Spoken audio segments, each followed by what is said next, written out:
Welcome to the Edifice Complex, the property design and development podcast. Let your hosts Adam Muggleton and Robert Bean keep you up with who is innovating and doing great work, perspective on the adjacent possible, and challenges to the status quo.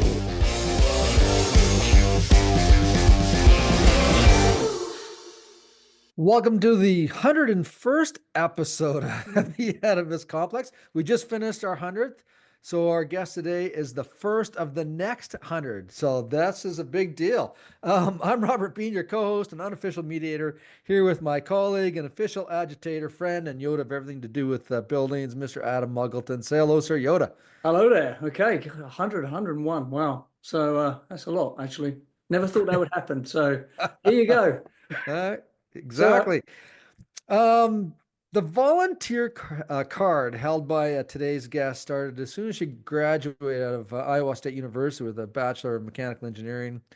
The list of organizations she contributes to is impressive, no doubt about it. Includes serving as chair of the USGBC Lead Indoor Environmental Technical Advisory Group.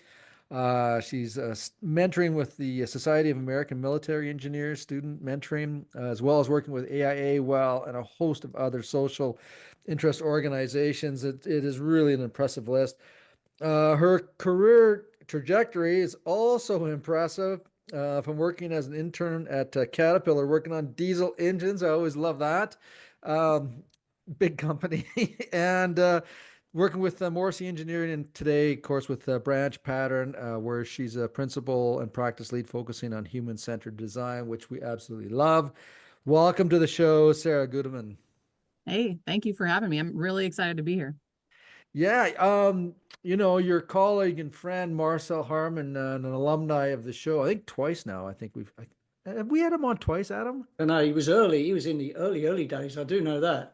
If it's been twice, I missed the second episode, so I can ask him. Yeah. Well, we need to get him back on. Anyway, something that we have a huge amount of respect for. He suggested we get you on a long time ago. And as you know, we've been just schedules, right? And finally today, hey, we're here. Right. So it's good to have you on. You are definitely living your motto, be the change you want to see in the world. I love that. And it fits so nicely with BranchPattern's improving life through better built environments. So tell us what drives you to be so engaged, and you really are part of the solution. So where'd that come from? Well, I mean, it's a logical backstory. I feel like when you go back and look at it, right? I mean, like so many things, when you play it back in history, you're like, oh, well, that all makes sense and everything's connected and it's really obvious. But I think, honestly, for me, it all started in childhood with my father, who was a naturalist, and he managed that we moved to Nebraska so that he could be the state director for the Nature Conservancy, 40 years ago. I was born in Minnesota, where he was managing a nature center there in Austin, Minnesota, where the hometown of Spam is. So Hormel was there, and that was the name of the nature center, the J.C. Hormel Nature Center. So Vince Shea had a lot to do with my interest in nature and, the environment, really. We were always outside. We were canoeing, we were looking at rocks, we were just identifying trees and birds and all kinds of stuff. So that was always part of my life growing up. And we had a family cabin for a lot of years that we vacationed at. So we were just always outside. And then we moved to Nebraska. I was guided into, this is my engineering backstory too. I was guided into math and science by some teachers and educators because I did well and I liked those subjects. It got to a point, like a lot of engineers, where people were like, you should be an engineer. You like math and science. And I was like, what's that? I don't know if I want to do that. What is that? And in college, I was going to college. I told my parents, and they love telling this story, that I wanted to major in either graphic arts or engineering. And they were like, engineering, probably. Right? Could you get two wider points on the spectrum? Yeah. And my mom would still say this. She's like, you can do art anytime on the side, but go to school for engineering. So Yeah, I mean, long story short, I picked engineering. I didn't know what I was going to do. I picked mechanical because I just had no idea. It seemed the broadest, which is why I ended up, doing diesel engine testing at Caterpillar, working at Mid-American Energy, and that my job offers out of college were for Alvine Engineering here in Omaha. And Steve Alvine was a long-term family friend. And, I had actually toured the Omaha Zoo Desert Dome with him as a high school student. They were working on this desert dome. If you haven't been to the Omaha Zoo or know anything about it, everybody Google it now. It's the best zoo in the US. But Cool. yeah, I just so that I had that job offer. And then my other job offer was to work for Altec designing articulating arms for boom trucks in St. Joe, Missouri. And I just think about what an interesting trajectory my life would have taken if I had taken that job. But I ended up at Alvine. I learned about LEED and green buildings pretty quickly because they were doing a lot of work in markets like Chicago and California. This was 2006. And as soon as I heard about LEED, I was like, oh, that's it. That's the thing for me, that green building thing. That it just kind of clicked and made a lot of sense at that point. And here we are now, about 20 years later. I love that. Is it graphic design? Is it engineering? Yeah. Is that graphic like arts, 100? not even design. It was like, I want to be an artist or an engineer. Them two things are not mutually compatible, in my opinion. But Right. good for you. You might be a creative engineer. That's a rare skill set, actually. I like to think so. Yeah. Who's the lead guitar player for Queen? What's his name? Brian Oh, May. Brian May is a physicist. He's PhD. right. It's like I'll take it. If you're making that comparison, yeah. I mean, I don't play the guitar, but I want to play guitar. I want to become an astrophysicist. I have a ukulele. Yeah. Now, Turns out he's good at both. as if there was ever any further proof that international business is hard due to interpretations, a naturalist where I come from is a nudist. Oh no. When you said your dad was a naturalist, I thought, what? There's an adjacency there. Yeah, there is. That's the English Naturalist. polite way of saying people run around with no clothes Naturalists. Yeah. Oh, that's funny. We had Gary Udelson on. I don't know. Does that name ring a bell at all? Yeah. Yeah. We've had him on twice. A couple things come to mind when both of those interviews. One of them was he was saying that don't quote me on the numbers, but it's something like there's over 600 building programs, at least on his radar screen. on. Yeah. That's like 599 too many. Like certification programs, you mean? Yep. Yeah. Yeah. I mean, absolutely. I talk about this all the time. Every single, not every day, but at least once a week, it comes up in conversations that I have with clients and customers. It's complicated. This is my hot take, right? Like we've made sustainability too complicated. This is what honestly kind of precipitated my career change to BranchPattern a couple of years ago. I got to a point where I could no longer be the person that knew it all, or knew all there was to know about sustainability and energy efficiency and green buildings. I was like, I can't. I'm tapped out. There's too much. It's ever expanding. We've made it complicated, not just in terms of buildings themselves, right, and technology, but just like the systems, the rating systems, the regulatory frameworks, the requirements. Like there's so much that it is literally my full-time job to know these things. And I can't do it. I can't. So it's hard to expect anyone to navigate that. And I feel like we're in this business of simplicity. Like we're taking these things that are very complicated. And you could say this about engineering of any kind, right?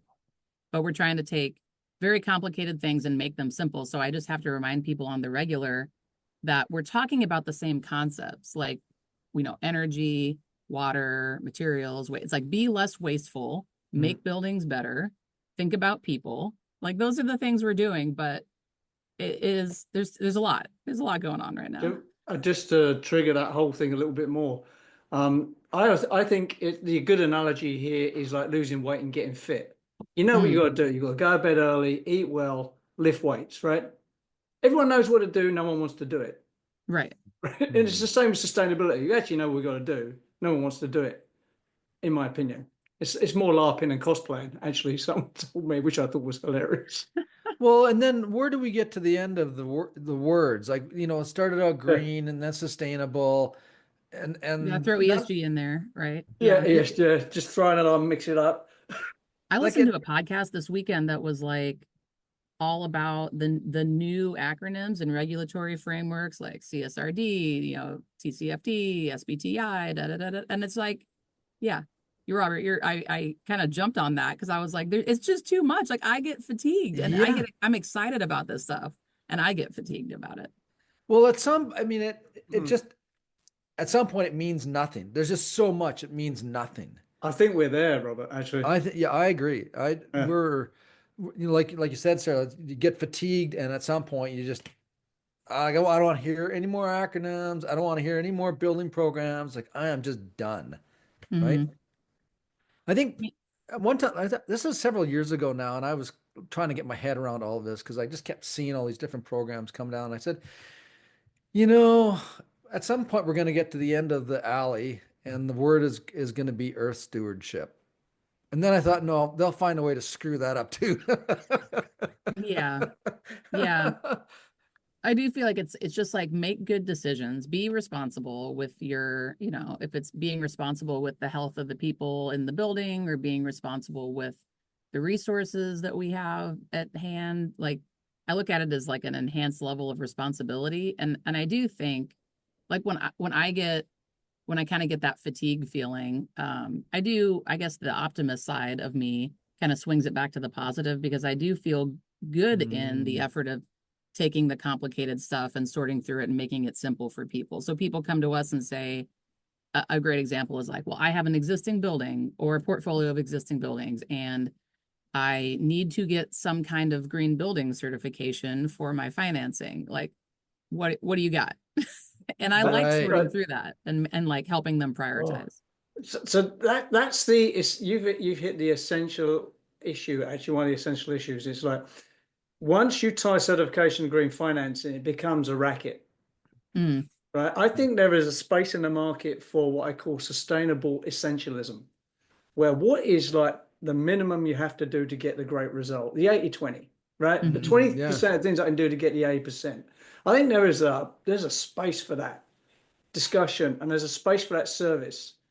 Certainly on the residential side, I don't want to know. I'm paying my mortgage. Just tell me what I got to bloody do to get a reasonably good result, please. Mhm.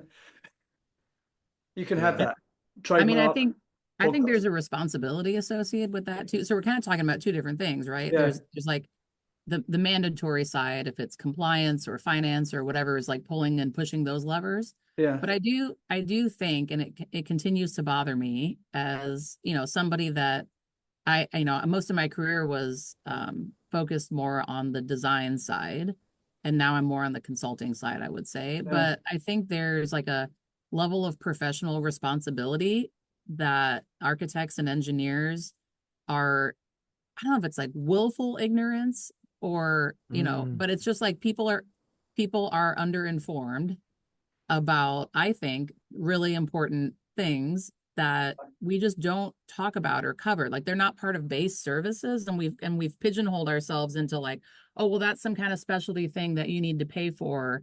Like, if we're gonna look at the enclosure in a really good amount of detail, or we're gonna analyze the air quality or design to air quality. It's like those are all kind of extra new different things that we don't have to do. Yeah. Then I think there's like an elevation that I would love to see happen of kind of just professional responsibility and accountability, but people get bogged down in these conversations of, well, are we gonna get caught doing it? Do we have to do it? And then, designers are pressured to think that way, Yeah.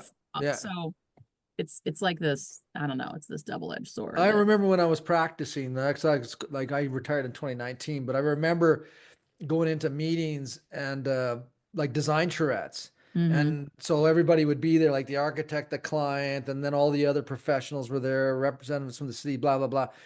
And I remember talking about Ashtray 55, and then the architect said, what was his words? Something, well, but that's an upgrade. And I looked at him and I said, it's the standard. Anything below the standard is a downgrade. Mhm. Mhm. And then I looked at the client and like he's looking at me and I'm looking at the architect, and they kind of know where I'm going to take the conversation Yeah. because, hey, yeah, it's, they're your clients. You have to be respectful of the dialogue and who they are. But at the same token, it's like, this is the standard and you want to go less than the standard. Well, that's a downgrade. And I don't really know of anybody that wants to pay for the downgrade. Yeah. And I guess Well, that yeah, but architect didn't work with you again. I think telling them that they're not already paying for the standard in some ways, right? Like that's a weird conversation too, because Yeah. then Yeah. you have to say like, well, that would cost extra because we don't normally look at that, even though we should. Like these are existential kind of questions, and you're like, you can't really get into that with your clients either to then Yeah. explain in that meeting, right? Like, are you going to go into explaining all the problems with the industry and why we don't do that? This, That's going to be a short meeting. Yeah, right. You're not going to get hired again. there's an imbalance No. in knowledge, I guess, right? That's what is always going on in a client meeting. There's a mismatch in knowledge and expectations Mm-hmm. for everyone around that table. And I think to your point about engineers being cautious, they are, because they all have in the back of their mind they might get sued, and they have to stand there with the X-ray guy and say, I did that. Mm-hmm. So there's no incentive to stick your neck out or do something a little bit different, is there? Why would you? You're just going to get slapped. Right.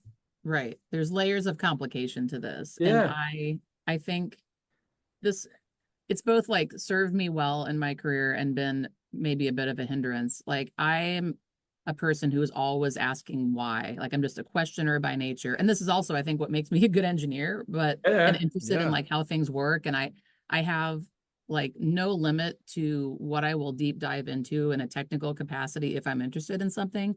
But at the same time, I'm also not the kind of person that you can come to me and say, do it this way, either because I told you so or because that's how we've always done it. Yeah, Like those those are don't my work. absolute two least favorite things to hear because I can't trust that. I won't do it. I don't understand why. But it's like if I get why, I'll get behind it.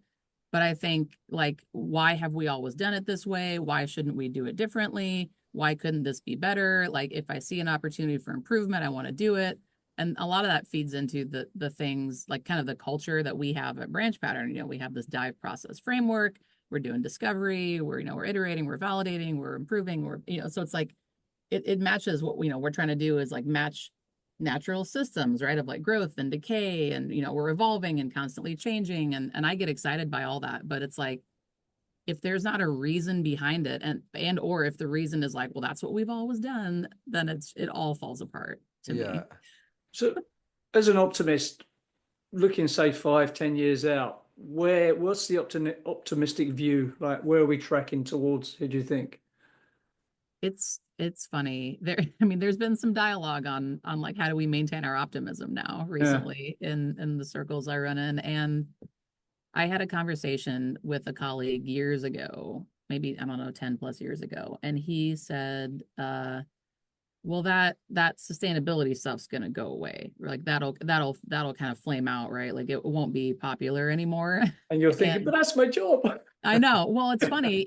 In some markets, I still have that conversation in some places. They're like, well, that went away, right? Like, are we still talking about that thing?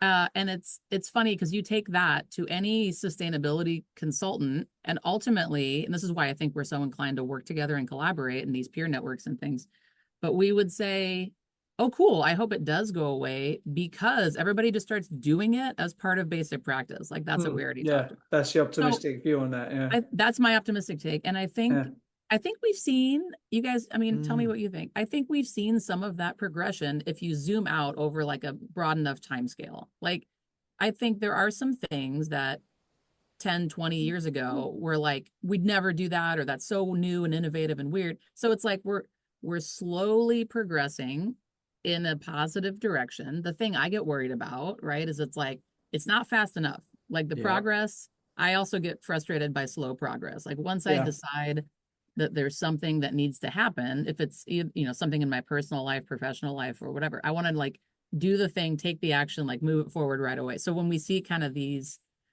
items of urgency, and I was just listening to a TED talk that was like, if you saw a bus like barreling down and to run over your kid, you jump in front of the bus, right? Well, climate change is like one of those things that I think if you're motivated by the urgency of it, you're like, let's do things, let's fix it, like and a lot of people are seeing the bus, the metaphorical bus in this sense, and they're like, it probably won't hit it probably won't do anything. No, so Right? So, let me give you a little metaphor. So the real problem is the climate issue, or what I call it, the environmental issue, is a tragedy of the commons. It's everybody's and nobody's job. It's just too big. so gargantuan. Yeah. And this is where Don Draper needed to get involved. Calling it climate change was the biggest mistake ever made, because everybody goes, oh, that's a God problem. I can't fix that. You could freaking stop throwing stuff in the ocean, maybe. How about that? How about that, right? Yeah. You know, Right. So, but it has been, again, engineers, overeducated people. They've misbranded the whole goddamn thing, and it drives me mental. So how do you get around the tragedy of the commons? I'd like to see people compete with buildings the way they compete with cars. My car's faster than yours. My car's better than yours. We don't do that with buildings, right? We talk about how it looks, but not how it performs. At a micro level, I mean, I see it, but I'm also like deeply entrenched in that world. But it's definitely not the norm. You're right. Yeah. And there's no marketing about that in the house, right? Oh, buy this house, its performance is blah, blah, blah. Certainly with a car, you get that, right? 0 to 60. And I think Portland, they have to disclose that now, actually. For residential. Well, one of the challenges are so I go back, and when I got out of school in 1983, in Canada, there was the R2000 housing program, and it went nowhere really fast. It just dragged on and dragged on. Continuing the car analogy, it's like the brakes. Right? And the programs, other programs came along and gone and all that kinds of stuff. But parallel to that is the National Building Code. So in Canada, we have somewhat of a different advantage over other countries in that our code is somewhat national. There's modifications that are done in jurisdictions, but that has always been, the dock. And if you wanted to get into the R2000 program, you had to get off the dock and get into a boat, and that was a different route, right? But as long as the codes create the minimums, which by practice become the maximum, we're just not going to see the masses change. Right. Adam, so like the comment about, the problem is so big and so large, and it's nobody's issue and it's everybody's issue. And until things get legislated, I just don't see the change. Well, that's the argument for government, right? Some things are such large externalities. You have to have that big approach to it, that big stick, for want of a better word, right? Which is legislation. Yeah, but I'm a small government guy. Like, I don't want government involved in anything that I do. But this is a case where we need legislation, and until that gets changed, I don't know. We'll always have those small little boats leaving the dock, but the dock is the building code, and that will always be where people go to. This is where the Brits actually have done a pretty good job. They tweak that building code every 5 years, and they make it like performance based. A lot of it, meet this standard, meet this, miss it. So it's not prescriptive; it's performance based. And the industry kicks a stink up every 5 years, and they go, "We don't care. We're doing it." You can't do that in Canada or America. It's too big, too many jurisdictions, right? And lobbying in the UK is not really a big thing. Yeah. Bans on bans. I think about the gas bans, right? Bans on bans. But the right approach, I think, is a British approach, where they say the market will solve that problem. Here's your problem, fix it, see you in 5 years' time. Yeah, I like They'll that. kick and scream, and then, you know what? Buildings get built, and that code gets met. Yeah, it's like carrots and sticks, I think. Yeah. You have to have both. But it's a ratchet, right? It's not a massive thing. Every 5 years. Right, the whole thing, yeah. And then, 25 years later, you are somewhere, right? Yeah, you're somewhere, but like you're not, maybe if you have a specific place you need to get to, like you might not be there yet, right? Yeah. But I got to say, I've sort of come round. I'm not saying that because I'm an ex-Brit, but I've come round to that way of thinking.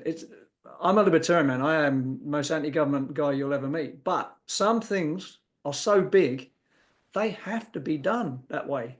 I just don't know how you do that in a massive country like America or even Canada, where you got like 10 provinces sellotaped together with sticky tape. It's hard, right? It's actually, you take America, right? Is it 50 countries basically, right? 50 building codes, 50, Then there's the municipalities. Then there's the lobbying on the lobbying. It's amazing anything gets done, actually, when you think about it, right? Yeah, very true. Yeah, I mean, you could use any kind of analogy there, right? It's like individual accountability, right? We covered like the gym. It's like, you know what to do, just go do it. And it's like people can't do that for themselves, right? For all kinds of different reasons, if you're internally or externally motivated. But then just scale that up, it becomes, exponentially more complicated if it's a company or, a state or a city or a country or, like whatever it is. It just, I don't know. The things that bother me is I'm not generally great at looking backward historically. If I had known what a futurist was when I was like learning how to go to college, that's what I would have told my parents I wanted to be, because I was like, ooh, futurist. Like that, is that something you can be? So you could be a tarot card reader. Yeah, like that's anyway, that's my future life goal, is futurist. But I do think like when we look back, we can learn a lot, and we should do that. And I have to remind myself to do it. But like back to the like frustration of slow progress and responsibility, I think about like, what are the things, right, climate change aside, what are the other things that we're doing now that we're going to look back on and be like, oh man, yeah, those lead pipes, we should have known better. Or like that asbestos thing seemed like a good idea at the time, but there's lots of that. Yeah, right? Yeah, radon gas, you can't see it. It's not a problem. There's so many examples of that are still happening. I mean, we still have lead pipes everywhere. My house has a lead service line, so it's like not all the way in the house, but the municipal side. But it's like, and people, I don't know, it gets back to like the invisible, right? If like you can make the invisible visible. We have the conversation about indoor air quality in schools all the time. And it's like, well, I don't want to know if it's bad, because then I either do something, have to do something, but maybe I can't do something, or I don't know what I would do. And so I just would rather know, like the willful ignorance. It's sad when it is an example like a school, where it's like, well, somebody should care, somebody should do something, like somebody should know, and somebody should do something if there is a problem. Like, wouldn't you want to know if it was your kid, kind of thing? Why is every school not DOAS space with radiant heating and cooling? Right. Why? I mean, I'll tell you why. Because the supply chain, you think architects and engineers design buildings, they do not. The supply chain tells you what you're doing. Yeah, it's Rooftop units are unfortunate. cheap. Guess what? You're putting rooftop units on that building. End, period. That's all she wrote. Now, that's a very cynical old man at the end of his career view there. So don't let me drag you down. But, the only we'll time check in. Give me like another 20 years. We'll check in. The only time I did a really super high level everything and the kitchen sink in sustainable building is when the client in the kickoff meeting said, if I don't get LEED Platinum and meet these goals, I'm suing everyone in this room, and just walked out the door. All right. And we threw everything at that thing. And that's what it took Pleasant to get that individual. done. And during the course of that job, I had a running gun battle with the contractors about, why can't I put a rooftop unit in? Let's do value engineering. I said, no, dude, not doing that. I got no Christmas presents, no Christmas party for 2 years. No golf days, nothing. There's a notable difference. As your teacher goes, non-cooperative, can do better. Right. I mean, there's a big difference in like who's pushing that conversation. Yeah. Like, right. Like in your example, I've had a similar example where, the CEO in a meeting said, we're getting LEED Platinum and we're getting well certified, and now everybody go do it. And then the urgency at which everybody did that thing in that project was well different than projects I've worked on, where I'm the consultant who's working at the engineering firm who's contracted to the architect, and the architect has a contract with the owner, and maybe I'm not in discussions. Yeah. And I'm like, hey, what about this idea? This might be a good idea, And they get their binoculars out, and you are? Who? Yeah, right. Or they're like, don't put her in that meeting. She's going to say some stuff about things that, we're not doing now that nobody wants to know about. So, there's a whole curve. There's a whole adoption curve. The Edifice Complex will continue in just a moment. Are you struggling with paperwork, spreadsheet overload, and project management? Then Blue Rhythm is the solution to help you. Streamline your commissioning and project management process. Go paperless, increase efficiency, and save money. Blue Rhythm is commissioning and project management software by practitioners for practitioners, adapting to your workflows and processes, and doing things your way. Blue Rhythm provides painless and fast onboarding by bringing your existing workflows, forms, checklists, and issues logs into Blue Rhythm for you. You can use their pre-built templates to customize your commissioning workflows. And Blue Rhythm can fully handle the transition from your current software platform. Blue Rhythm is secure, scalable, and reliable, backed by amazing support, and accessible 24/7 on any Windows, iOS, or Android device. Why are you still using paper and hard-to-control spreadsheets? Start your free Blue Rhythm account today at bluerhythm.com. And now, back to the show.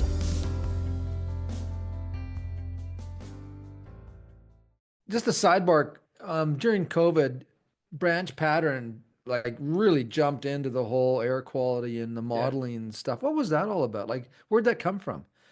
I think, I mean, and this a lot of credit to Marcel too here, because I mean, I wasn't here at the time, but that was originally how he and I connected during COVID about air quality, and I knew a lot of folks over here from years gone by, but I think similarly, I was again kind of on the same track, just at a different company, so I can speak to that perspective. Like, we both saw a need, like a gap in the market. And it got to be something bigger than, intellectual property, or like, no, let's not, keep all the secrets ourselves and make us competitive. And it was just like, well, how can we serve the industry and like help people understand and get the information out there in terms of the things that we need to know? So the fire tool was a module underneath this happy tool, which you should link to Marcel's episode. I know he talks about it there, but I think, and then I just started putting out information on different air quality monitors, right? The market exploded around COVID and air quality. Everybody wanted to talk about air quality all of a sudden. And again, I was like, I've been wanting to talk about it for years. Like, but now's my chance. Like, here we go. So, and it was the things that those of us that were focusing on, green buildings or sustainability, although I think we were calling it that then. It was like, enhanced filtration, looking at monitors, like what's, bringing in the appropriate amount of ventilation to begin with, like actually designing the ventilation rate procedure. All that stuff was like, we had it ready to go. It was just a matter of communicating it. And now the monitors exploded. So then I was trying to sort through that and have those conversations with clients about like, can we monitor for viruses in the air? And like, what can we monitor for? And how do we use CO2 as a proxy for ventilation and all that? And I was just like, amassing all this information and data. And I was like, well, it's not really doing me any good to just have all this. I've also been called affectionately a data hoarder by people. So I've embraced that. And I am the person that's like, hey, you know anything about this? And I might not know it, but I definitely have a folder of information on it somewhere. So I was just like, it doesn't make sense for me to hoard all this data. I'm going to make a spreadsheet. I'm going to put out the monitors. I'm going to do these YouTube reviews. Like, I have a whole YouTube channel of air quality monitor reviews. I was like, the people want to know. But yeah, I think in the spirit of collaboration, back to like sustainability consultants overall, it's like, we can't solve these big existential problems in a silo by ourselves. And so we need to, it's like the IP isn't the thing that you made. It's just like your ability to solve problems and come up with unique solutions. Yeah. When I think of, Payette, and they worked with CBE to develop this downdraft radiant tool for the Windows. I love that thing. Yeah. Yeah, right. And and it's readily accessible, easy to use, tells a whole story about, about the decisions you're making. So it's just a whole bunch of if-then statements. Yeah. But the consequences of understanding and using it has a huge impact on design, and it's free, So I love what you guys did there in terms of the intellectual property, but at some point society needs to be served by these tools, and you guys stepped up in a huge way. And it was funny too, because when I was watching it, like, it's like watching this field, because some of the academic, like some of the universities were producing tools, some of the governments were producing tools, and then you guys just sort of stepped onto the field and we got a tool. And it does all these great things. And so I think I love that part of the industry that we're in. There are companies, and there are people like yourself and the company that you work for that do step up and see the bigger picture and just say people need this stuff and we're going to give it to you. Yeah. And I mean, love that. Me too. It's like Yeah. it goes a lot way to closing that education gap between like where we want to be and what we need to know to get there. But from where we're starting, which is like this is how we've always done it. And I think putting things out there in the market like that really kind of helps you move leaps ahead than many individual conversations of trying to educate people. And another example there is this embodied carbon benchmark study for the industrial sector, which we just issued our second one, and I don't have all the intel on that. We should link to it probably, but this is one of our other teams. Again, like to our deep bench and like great resources. It's like I didn't even have to work on it at all, but it's an excellent report.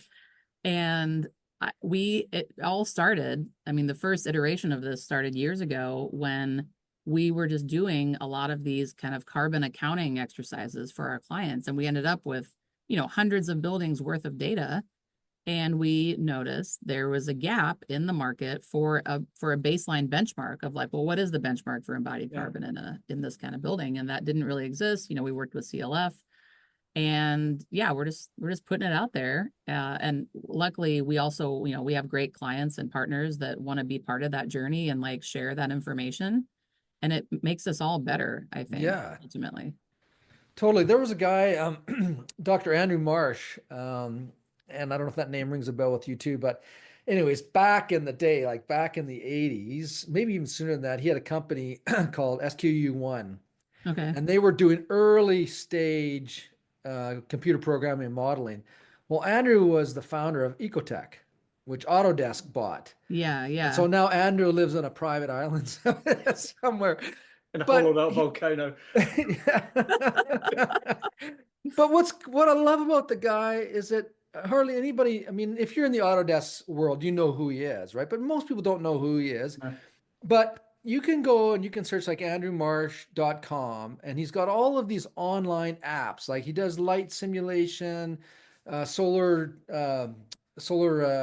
migrations. He does like all these cool little apps that he used when he was developing Ecotech that he ultimately sold to Autodesk. So you can go there, doesn't cost you a dime.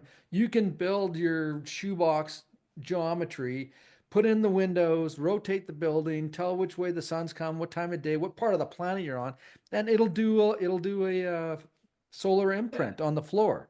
Our industry needs, like the computer industry has an open source community, right? Where all sorts of mad stuff gets done, and a lot of it good, right? We need that actually in the built environment space. It's a bit harder because you need practitioners involved in it, right? But I'm a big fan of open source data, just reporting things and putting it out there and let the nerds go free and attack it. Right. Energy use per square foot and water use per square foot, how much stuff we're dumping in the ocean. That should all be public data all day, every day. And then the nerds would just jump on it and then everyone would know.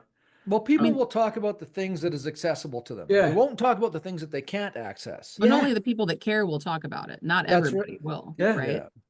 Yeah. But what you get There's is a filtering like there that happens, the self-selection. Just imagine if every municipality published the energy use intensity of every building in their place, right? Jurisdiction. And then you would have some nerd somewhere would go, oh, bloody hell, XYZ firm, what a horrible building. There would be the naming and shaming. It'd be like Game of Thrones, someone with a bell going, shame. Shame. Yeah. And that's what it needs, frankly. That's humans react to that, right? It's one of the few things they consistently react to. Yeah. Being shamed is one of the great motivators. It just is. I remember my English teacher telling me I should consider the army because things weren't going great for me at school. Right. Maybe we should talk about, and this I'm going to channel Brene Brown here. We should talk about guilt versus shame, right? We should guilt people. We shouldn't shame them. We should guilt them. But I was trying to look up quick.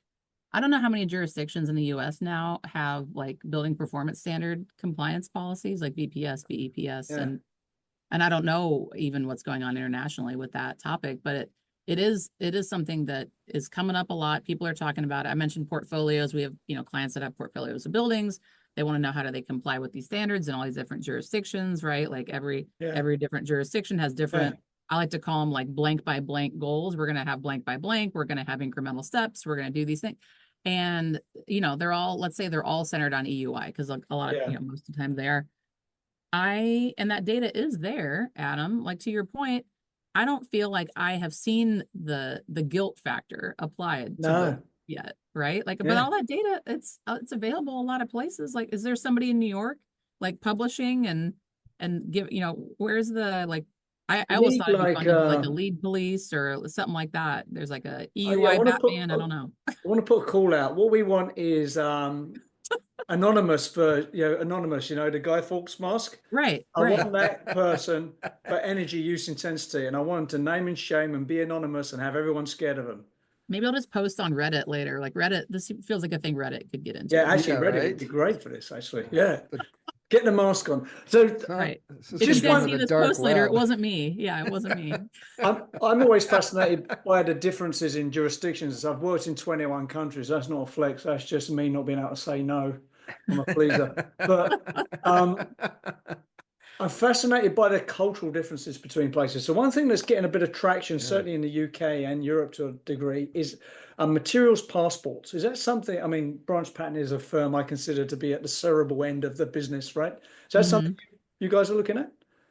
I don't know that term specifically. I've heard it, but this is one of the things that I'm like, yeah, materials passport. Yeah, we have a materials team. I'm sure somebody on that team knows about it, but it's a bit of a consequence of carbon accounting, right? You have to start knowing about how much steel, how much concrete, and then you start like tagging that and monitoring it through the recycle process and back in. And so who gets the passport, or how does the passport work? Well, the passport is, I suppose, it's a glorified RFID tag, but then the idea is when let's say I was a developer and I was bringing a building down or doing a really deep, you can't really knock buildings down anymore in London, right?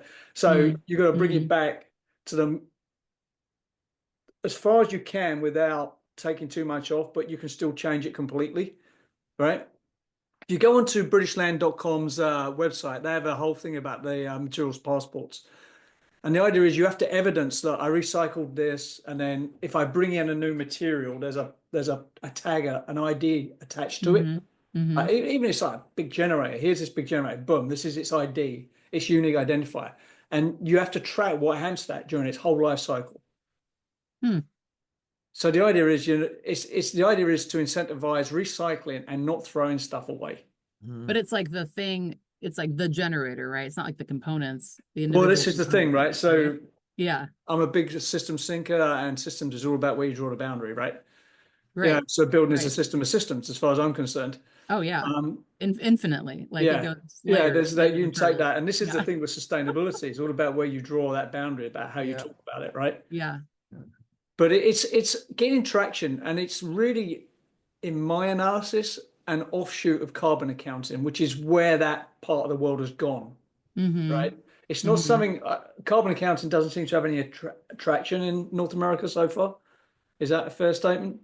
I wouldn't say none. I mean, we do a lot of it. We do a lot of carbon accounting. You know, we do a lot of LCAs. We one of my partners is on the board for like MEP 2040. And this is like an example of how things get complicated quickly. And I mentioned the component thing, right? Because it's like, we're doing a pretty good job now with like LCAs and like steel and concrete and some of like the big heavy hitters. But then we start to look at chillers, right? And we're like, oh, well, they have a lot of metal and things in them. But then the refrigerants, okay, we got to look at refrigerants, but it gets very complicated when we try to think about like EPDs for equipment. Like it is tough, right? So systems of systems, right? If it's a working piece of equipment, it's a one-piece system in my view. If you're scrapping it, then you've got to go down, right? The metal's this way, the oils and gases that way, right? Yeah. But what it does, it makes you deliberately think about it rather than chuck it in a landfill, right? Which is where I'm all on board with it. There's a basic level of accountability, it looks like. Yeah.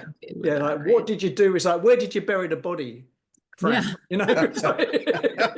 We did, and we shipped it overseas. That's right. This is the dirty secret of the West. Europe and North America. People were really shocked about that. I mean, people continue to be real surprised. Yeah, we ship our stuff out of Shiploads. sight so we can pretend we're good people, right? Yeah. Yeah, Well, I mean, that's I talk about that too at a basic level with just like landfills, and you know, we again do ourselves a disservice in this country because we're like so good at municipal waste. We're like, just put it in the can, never see it again, Yeah. don't even worry about where it goes. out of sight, out of mind. Yeah, but if you live next to a landfill, you would be like, oh my God. Like if Dude, you've you would seen not one or been there. want to live next to that. I mean, a lot of the ones, certainly around Toronto, some of the old ones are really starting to become problematic. So they built over them not knowing they're there, Mm-hmm. and there's problems. A friend of Oh mine just yeah. sold a house recently in a really nice part of town. And just after he sold it, they found out that it was built on an old landfill and property prices dropped like 20% in that area. Mm-hmm. Right? Mm-hmm. He got out like by the skin of his teeth. But something I do want to talk about you, Sarah, is like Oh, I I'm on wanted to your talk about personal landfills more, website. actually. I was like, I had more on landfills, but we can Yeah, still that's change well, that's topics. Yeah. oh man, that's I just want to touch on this because when I was doing my research on you, like a crazy ex-boyfriend, he did that really well. You I been know. practicing that, Adam? I felt the intensity. Yeah, right. But I appreciate it. That's the kind of level of research that I you like. need that commitment, believe me. That's right. You need to be committed. You'll be committed to the crazy. It's the only way to stay sane, strangely enough. So obviously you're part of BranchPattern, that's all good, but you've got your own personal website, right? So Mm-hmm. you make a decision, I think, when you start a career, certainly in the space we're in, right? You're either like coming in, going home on time, phoning it in, you're a cubicle dweller, or you're trying to be a bit more than that. And I'm putting you Yeah. a bit more than that, gang, right? Thank you. So Yeah, I'm on thank your you. I'm on your thing here. I love the fact you got this thing data around your education and mentoring, volunteering, Oh yeah. Yelp reviews. I didn't even know that was a thing for people Oh like yeah. us. Let me have a look. Yes. Yelp Elite. I'm big into food and restaurants and things too. So yeah. That's the whole Books thing. read Engaged. 925. I'm just amazed There's you know probably that. more now. I mean, I don't think I've updated that for a minute, but yeah. So I like that. But what I think you're doing here is being a good example of how to be a bit of change in the world, right? Put Mhm. yourself out there. You have to make yourself vulnerable, and people are going to come and shit on you at some point, right? That's just Right. how it is, It happens. Yeah. right? Yeah. But I love that. Why did you do that? I think, I mean, to me, I got to a point where, and this is even before like the website and everything else. I felt like I was learning things, or I got to a point where I acknowledged that I was learning things that maybe other people weren't talking about or familiar with. Like, like you kind of get to the tipping point where you're sitting in the conference presentation and you're thinking like, well, I know things, like I could say that, or I could be up there, or I seem like I know what they're talking about. Like, I'll do that. yeah, you kind of flip from a position of just like taking it all in. And there was a huge steep learning curve for me when I got into the industry because I had no HVAC classes. They gave me a floor plan and they're like, run a load on this building. And I was like, is that a window? Or, so I for a lot of years, I was lucky Where's to the be surrounded dipstick? Where's the by dipstick? people. Yeah. Like, what do I do here? But there's a long time of learning. And then you kind of, at some point you lean into being comfortable with the things you do know and letting go the things that you don't know and just continuing to be inquisitive. So I was just like learning things, processing information, coming up with information, distributing it like internally at the company, and then feeling like there could be more. Like maybe I wasn't getting the interactions that I wanted, or like the kind of back and forth. And so I just started putting it out there like on LinkedIn or on a website, or and I guess you're right. It does take a certain level of vulnerability to just be like, let me put myself out there and see if anybody wants to talk about these things because they're interesting to me and I feel like there's more conversation to be had. But I mean, I had the same kind of went on the same diatribe internally here a couple of weeks ago because we were going through LinkedIn and talking about like updating your profile and connecting with people and using it as a platform. And I think it's been great. Like to your point, not everybody's into it, or maybe it comes across as like disingenuous at some level. Or self-promotion, right? Like, oh, Sarah's so into self-promotion. And it's like, I just talk about things that are interesting to me. Yeah. And I want to meet other people that want to talk about that stuff too. And the data, like for the website, came about because as I was going through my lead fellow application, it runs very much like a lead project, but you're the project in this case. And it's like, well, So how you many had to people have collect the you info, impacted? right? Yeah. Like Yeah. what have you actually been doing for the last 10 years to further the green building movement? And yeah, I just had all that data and I was like, well, I could put this somewhere. That seems like a good place to put it. So I Listen, don't know. For me, it's I- just about being out there and like trying to connect with people, like-minded people. to Yeah. paraphrase Winston Churchill, right? If you don't have anyone hate you, you're not doing something right? That means you've just been agreeing with people all your life. Right. Those Right. I've got a people that list are of people calling who you hate out, me. they're just jealous, man. They haven't got the backbone to do it themselves, I say. So yeah, I Mhm. love that. But so basically, you're putting yourself out there as not icon's the wrong word, but like as someone taking a stand, right, about things. I like that. I have Do you get? opinions. I have opinions about things. Yeah. Yeah, I used to have a blog. I mean, I like to write. That was the other thing I discovered, yeah. that I just like to write and I like to put that information out there. So where'd you go with this? I mean, do you? Because one of the problems in our businesses, it's a really broad church, right? And there's a lot of people just want to make the sausage, go home and pay the mortgage. Fair enough. I've got no problem with that. But Mhm. there are some people who want to change it. So how do we do that? Does someone like you write a book? Do you go on podcasts? You do interviews? Do you speak? How can you get yourself and become the tool, Poppy? Mhm. I mean, I did, one of my friends recently did tell me I should write a book and I was like, ooh, I don't know. It seems like a lot. It seems like a lot of work, but Yeah, having I done that, I think, can tell you it is. yeah, That's a lot of work. I Birds love to a your book. bowling Yeah. ball. I think it's great, but it's a lot of work. Yeah.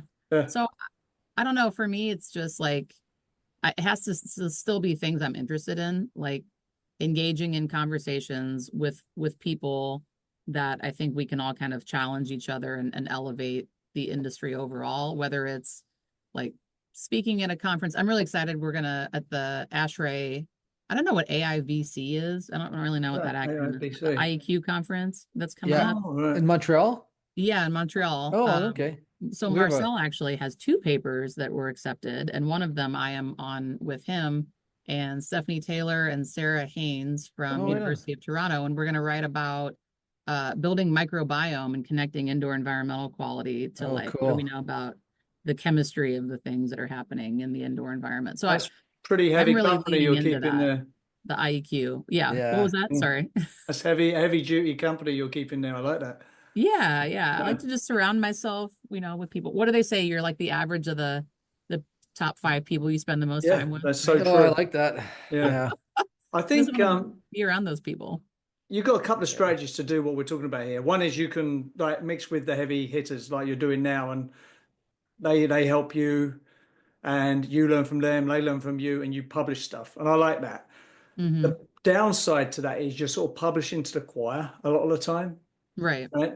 right. The other way is the Winston Churchill way, is where you take a stand and you attack the biggest monster you can, and it's a David and Goliath, and you're the David here.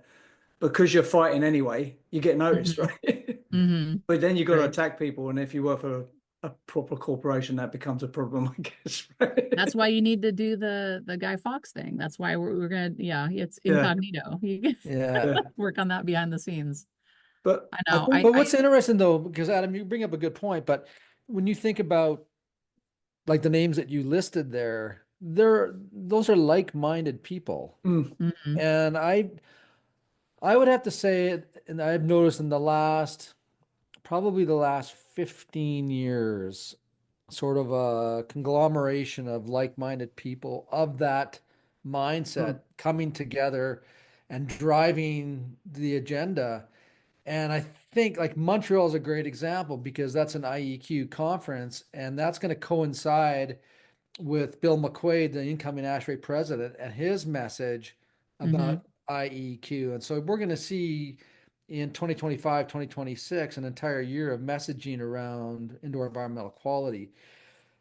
That's been a long time coming, but it's not like it didn't have roots because when I go back, like so I have a slide that I use in my presentation, and it's a quote from James Wood, Dr. James Wood, who talks about how we don't train physicians, the healthcare professionals, about architecture and engineering, and we don't train architects and engineers about the medical profession. And then there was a conference that happened after that that brought these two sciences together to discuss basically the common denominator, which was the occupant. Mhm. And then like 10 years went on, and then there was another conference.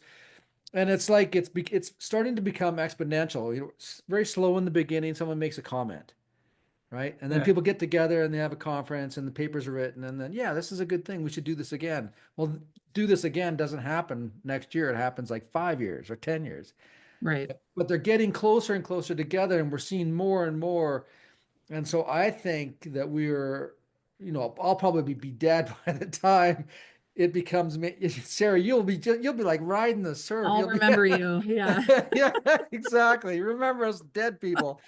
We'll be the dead. Yeah, well, exactly. But I think we are seeing a change, and it's I think and we're so seeing yeah. a change. It's the speed of change that matters here, right? Right, Well, it's that absolutely. graph, right? It's like incremental progress is still Yeah. progress, right? And it's like an overall trending up, but there's like these dips that happen along the way. So Yeah. I think too about, Yeah. I mean, the intersection of health and real estate, right? And when like Well came out and IWBI, and it was just like, we're gonna put together the two biggest industries in terms of like financials. Like we got real estate and we got health, and we're gonna finally crack it wide open and solve that problem. And then the momentum just like Yeah. totally stalled out. And Yeah. the will to live just left everybody. But we're still talking about it. So, but it was like that big, like, hey, Yeah. here we go. Oh, maybe not. Oh yeah. Like it's I think We're- the it's answer still to happening. these problems, I think, is the invisible hand of our industry, the insurance industry. When they take a stand, you are forced to react. If Yeah. they made a stand on IEQ or energy intensity or water use intensity, the only reason we have fire life safety business, right, is because of NFPA. Because Well, of we're seeing a bit insurance. of it with like resilience and buildings and natural disasters. So like there's a little bit of that, but I'm like, well, what insurance industry is going to do that for health? Like, is it the health insurance industry? Like, are Well, they going to? if landlords had a liability for people being ill, let's say they Right. got sick building syndrome or something Right. in their building, and I sued them, then they start having to get insurance for it, and then the insurance Mhm. company go, oh, okay, if you're going to Yeah. be, if I'm giving you insurance, you got to do X, Y, and Z, right? Prove your building's okay. Prove your Yeah, building's not making people sick. yeah, But that's And going or to it's the, okay or but better. that's good, but that's the extreme, yeah, right? And really the problem is in between, right? yeah. Like we shouldn't It's have like to a have both people and, I die and think, right? It's both What's and. It's what we were talking about with energy and code, yeah, right? exactly. Yeah. Yeah. Yeah, Mm. both and I like that. It's both and. It took me a long time to get to a place where I could recognize that like multiple things can be true at once too, right? Again, like our human brains are just like, it's this or that. It has to be one or the other. And we're Yeah, like, what is it? "No, Is could it be both." Schrodinger's cat? Is that the Schroeder's, theory? yeah, Schroeder's cat. That's Right? the box, right? You don't want Yeah, to. Schroeder's box, yeah, the cat in the box. But Yeah. this both and you should hang on to that because as I went up the greasy pole, it became a lot of yes but no's. Yeah. I remain optimistic. If nothing else, I'm a stubborn optimist. So Yeah, Yeah, no, you should you be. need to be.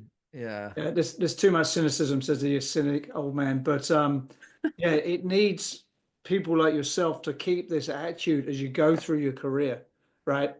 Because then that will bring other people around you like that, and then hopefully this tsunami eventually will emerge, right, with a change. mhm. Change comes, change comes with an idea, and then it comes with numbers, right? Mhm. And it's the Yeah. scale it's getting enough people on it that matters. I don't know. I'm getting a bit philosophical in my old age, but yeah, I think that's right. That's right.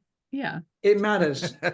And I'm just a little bit frustrated that, 40 plus years I've been working in the built environment and not a lot has changed actually. Yeah, we got nicer phones for sure, better cars for sure, less hair for sure. But, have buildings actually changed in how we do it? Not a lot. I see the same old problems now that I saw in 1980. Yeah. Yeah. Yeah. No, at nothing else. I mean, if nothing else, it's job security. I don't like love even that to be like, but there's such an enormous spectrum of building performance, right? Like we can Yes. talk about Yeah. the most motivated, double platinum, high performance, new, lead well, fit well, living building, whatever. And then you go into some existing building somewhere that, nobody's paid attention to it, they've neglected it, that maybe see it, it's just, or there is no central ventilation system. It's like, oh, we just assumed that people would open these windows, and then they didn't. And the windows are tied down. Yeah. So I don't know. It's like both. It's both, and it's exciting and also a little demoralizing. That's just like, there's such an enormously huge spectrum of what's out there in terms of buildings, and no end or limit to how we can impact them. But I think, yeah, if we did a workshop, I think the way to really move the needle is to create a demand for better stuff, right? This is a genius of LEED, actually. I have a love-hate relationship with LEED. But you think about it, what LEED did, look, energy in the UK is 4 times the cost of what it is in North America, right? You know, so what LEED did, you know, when I moved to North America and you go, oh, we could put an HRV in, what's the payback? It's like a gazillion years, right? You know, who cares? Because energy is too cheap. So LEED created this competition for something better. You know, I've got LEED silver, I got LEED gold. That was marketing genius, actually, right? Because it created a demand for something where in a normal economy, the price of energy would drive that demand. But it's so low in North America, it doesn't. And when you tell people in North America the cost of energy is low, it blows their goddamn mind. Believe me, it is the lowest anywhere in the world. Right. If you think you've got a high electricity bill, please move to Europe or London. See how that goes for you. You will cry. Yeah, we have public power here. I'm in Nebraska. We have public power. Yeah. So, you know, that something like LEED needs to come along again that can just reinvent this demand. This, even if it's braggadocious, like I've got this and I got that, I don't care. As long as it moves the whole thing better, right? It can be gross and a bit like, you know, wearing a $100,000 Rolex. I don't care. Just move the needle, right? We need that. Who came up with that LEED idea? That was brilliant, by the way. Whoever like put that together as a strategy, full marks. It is my favorite green building rating system. So I agree. But I think I mean, your comment about the Rolex, right? It's like the Rolex and then your little braggadocious of whatever it is. But I think there's still like has to be the guilt part of like, I have this great thing.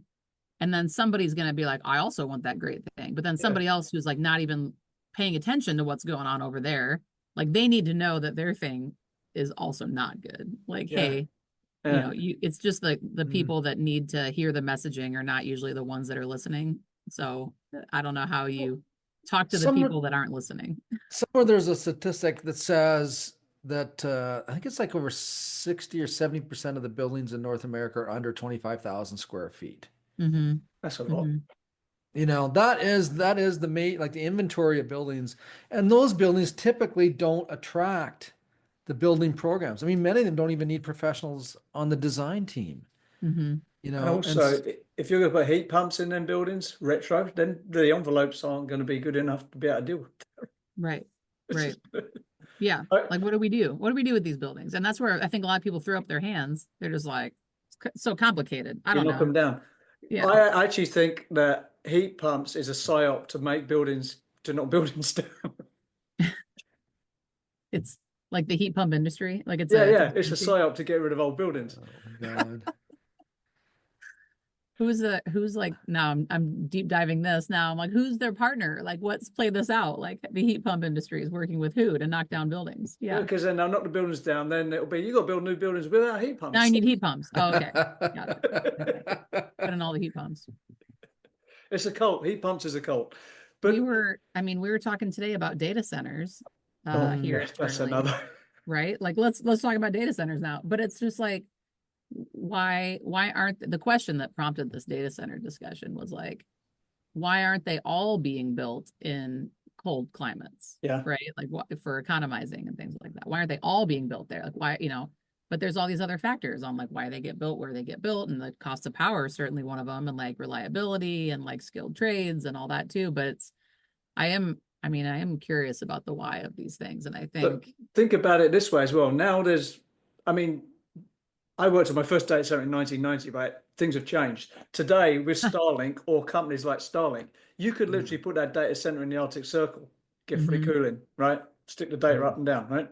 Right. Why doesn't that happen? All right, right. The same reason why the power plant that's, I can't remember, it's 300 megawatt power plant that's like 10 kilometers from me doesn't take their waste heat and send it into the community that's next door to it. That's the reason. Yeah, it's Same bonkers, reason. right? It's just like right next door to it. We haven't done that adjacent- before. Yeah. Why would we? Yeah. That's You like know? systems thinking at a much higher Yeah, level. so this is where system Right. thinking is really powerful, but then you wind Yeah. up going down this doom loop of why haven't they connected that dot with that dot, right? You think what's going on here? I know. Yeah. Sometimes I wish I Insane. didn't see that stuff. Honestly, I'm like, that might be Yeah, a nice right. way to live life. Yep. If I was Yeah. a crazy billionaire, which would be bad for everyone, so it's a good job I'm not. But one of the things I'd love to do is like get together, like Adam something Musk. different, like get the best people from Fifth Avenue, Madison Avenue, advertising industry, say, solve that problem. This is the problem. Describe it to them in detail, then just leave them alone for 2 months and say, what you got? Don Draper, Right. fix this for me, right? Mm. I think you'd be surprised at what might come out of that. Certainly nothing we've all thought about. Yeah, they would return the retainer check. Oh, yeah, no, Yeah, this you're on sucks. your own. Sorry. Goodbye. Goodbye. But it does need some different thinking, right? There are so many anomalies everywhere and not joined up things that you think it just needs someone to step right back and look at this whole thing, to use a Ponzi word, holistically. Right? Yeah. Yeah. Mm. I don't know. Again, It is- very it- philosophical. You're bringing out the philosopher in me here. This is Well, not. I mean, I almost had a minor in philosophy, so there's that. But I do feel like I have found myself in places where I see these connections between things. And then, you have that aha moment and you're looking around and you're like, you guys see this? Like, does everybody else see this? And people are just like, no, That's we my do whole not. life. You look like the crazy hacker with the anorak and the hoodie. Right. I'm like, you guys, look at this thing. I'm like the person, like the CSI person with all the pictures up on the Yeah. wall and the strings connecting all of them. And you should check this out. It's like, I don't know if Carrie Turner who used to be the editor for HPAC magazine is listening to the podcast. We would meet every once in a while. And then we would go back and we would look at all the articles that I used to write and how hard it was for her to convince the publisher to write the piece that we were writing on. Oh, wow. Because he's going, nobody wants to know this shit. Like what is he smoking? He's supposed to be selling heat pumps. What's he We were doing? talking- right. Yeah. We were talking about Move the second heat law pumps. thermodynamics Move the 20 heat years pumps. ago. Exergy. Exergy. You want to talk about no, right? And now, right? Yeah. And so, Now everybody wants to talk about exergy. well, only the sick people. That's normally a sure way to send people to sleep. It used to be anyway. Well, that's like, I don't know. It was 8 or more years ago. The first time I heard somebody say the word anesthesia, it was probably yeah. Marcel. I was like, that's a cool word. Why don't we talk about that The more? code word for the Illuminati. Yeah. Yeah, that's Richard DeDeer and Gail Breger. We had Gail actually on the show. Yeah. Mhm. So listen, we should wrap up. We're coming up on time here. So we normally finish with a couple of quick questions. I've got one I want to ask you actually based on your website. Right, you're sort of like, you're well into your career now, right? If you were starting again, knowing what you know now, would you do anything different? Am I in the same industry or can I switch You industry? can do it. I mean, Can I go back to being an artist? just go back and be a Hare Krishna and just forget about it all. A naturalist. I don't think so. I mean, I already said I'm not great at like backwards looking things, but if I knew then what I knew now, I think I would probably intentionally learn more about like development, like the initial conversations, like how do people get to the point where they come to a consultant and say, I need some sustainability for this building, or I need a building, right? Like just how do those conversations initially happen? I think would have been really helpful earlier in my career versus something that I had to like backtrack later. But no, I think like the way that I fell into the thing that I was interested in and then kind of just became more and more focused on happened really naturally. And I don't think I would do anything differently except like maybe work in different jurisdictions if there was a bit somehow more like a way to across do that. things. Yeah, like get more global Yeah. exposure, I think would have also broadened up that or shortened the learning curve maybe a little bit. But Just want to say, you could still do that. You're young, you know that. yeah, saying. yeah. I mean, I'm doing it now. I'm doing it now. I think if there's ever a day I don't learn anything, then that's a failure. Yeah, totally. Like every single day. Yeah, I tell my kids that. So let's take a hypothetical situation. The board of directors for the American Institute of Architects comes to you and says, Sarah, we want you to rewrite our purpose statement. Okay. No pressure. One sentence. One sentence. Well, what is it now? What is their purpose I statement? have no idea. Oh, well, But I'd have to start with that. But it would come from, an engineer's mind, right? Let's see. Well, it says AI works to advance our nation's quality of life and protect public health, safety, and welfare, as it has done for 160 years. This might not be the actual one, but it's like where architects stand. That's actually pretty good. That's pretty good. Yeah.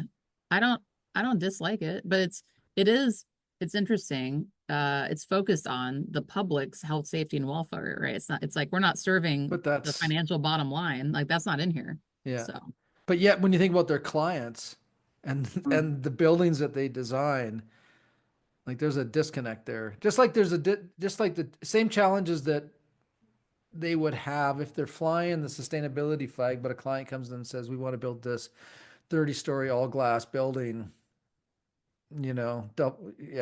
Dude, that's my life. ASG's working on Project Rise.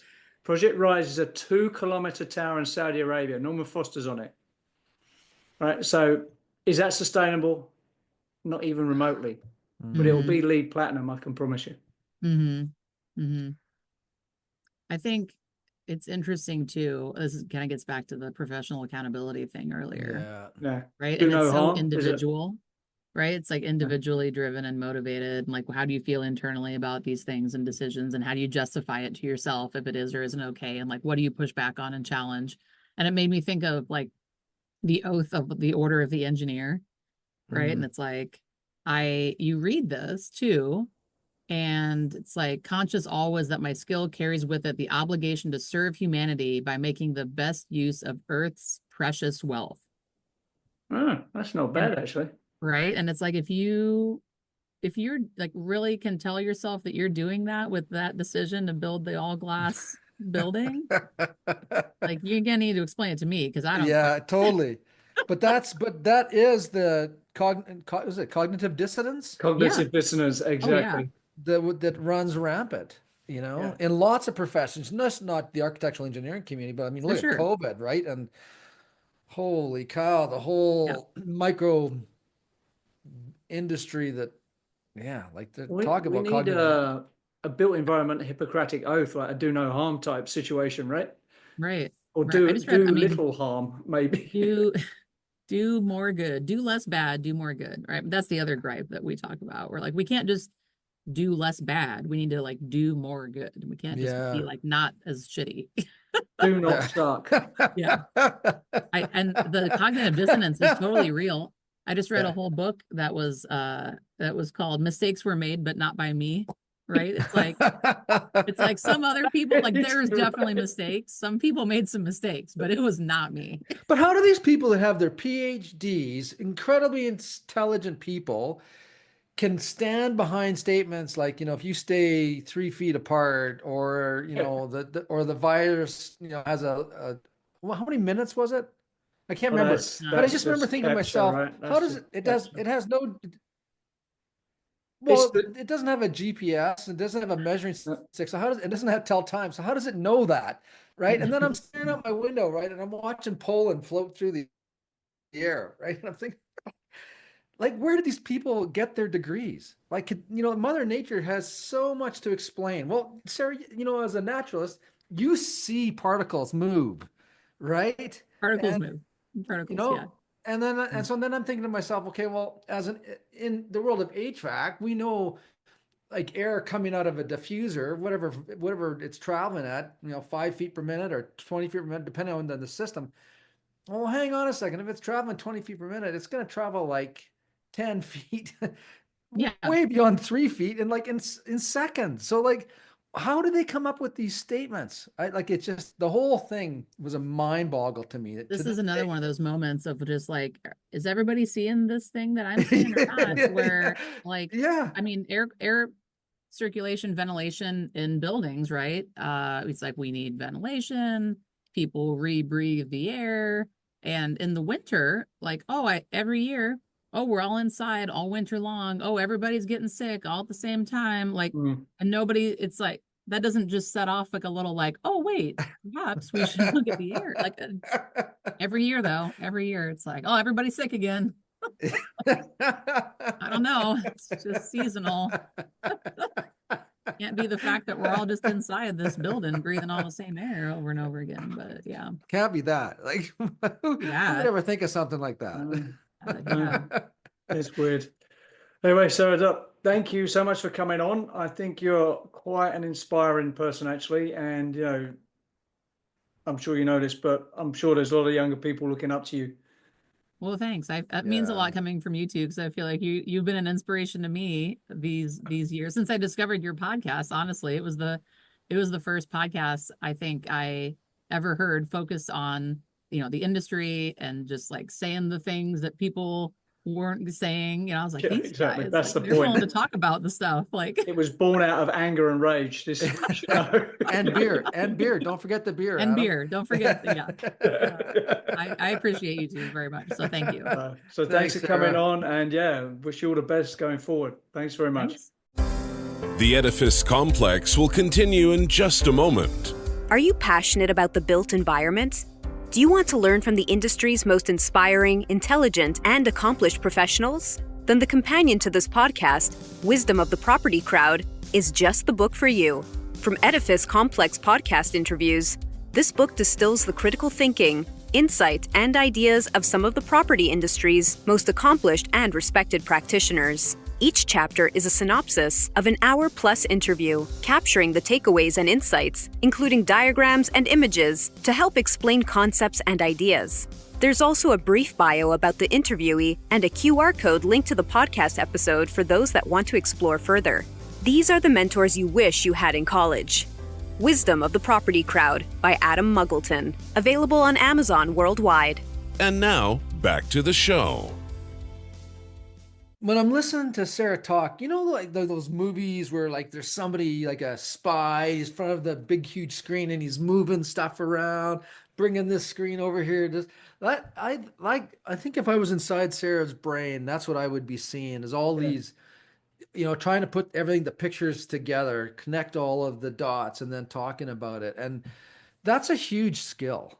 Yeah. Like, you know, like for the people that are listening to the wrap-ups that we do, I think a lot of our guests have that ability to be able to stand in front of, you know, all the pieces of the puzzle, and they're all three-dimensional pieces and they're all moving, right? And being able to put them together into a picture that represents that particular point in time. And I think she's one of them for sure. Absolutely. She's got that rare skill actually in engineers, and she's an engineer, but she's not, because she can think strategically. She can get up out of the equation. She can get up and see the application. She can get up and see the systems within the systems. That strangely is an unusual thing I've found as I've got older, right? You assume people do that. They don't. They get sort of like into the heat locale, like, you know, they don't sort of step back and see the big picture. She clearly does that. And that's why she's doing what she's doing on there. And that's why I think she's important, because you know, that thinking is what gets us out of the problems we're in right now. Yeah, totally. I think one of the, like, if you look at all of our guests over the last 7.5 years, not all of them, but many of them are people who have opinions. Like they have the ability to analyze what's going on. They see what's wrong and they write about it, and they're willing to defend their thesis.